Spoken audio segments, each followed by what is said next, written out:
નમસ્કાર.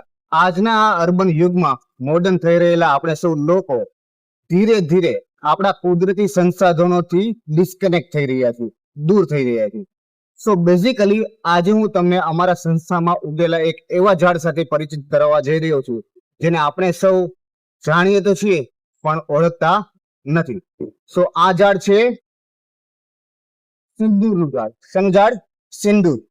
એ સિંદૂર કે જે સિંદૂરના આપણા કલ્ચરમાં, આપણી પૂજાઓમાં અને પ્રાર્થનાઓમાં આપણે ડેઈલી યુઝ કરીએ છીએ. સો બેઝિકલી આ ટાઈપનું સિંદૂરનું ઝાડ હોય છે. આવા ફૂલ પણ આવે છે આ ઝાડમાં. અને હવે હું તમને સિંદૂર બતાવું છું કેવી રીતે સિંદૂર બને છે. તો આપણે લઈએ હોય સુકાયેલું હોય તે જો. સો વધુ ડિટેલમાં જો જઈએ તો આપણે જો હું તમને બતાવું છું આ સિંદૂર.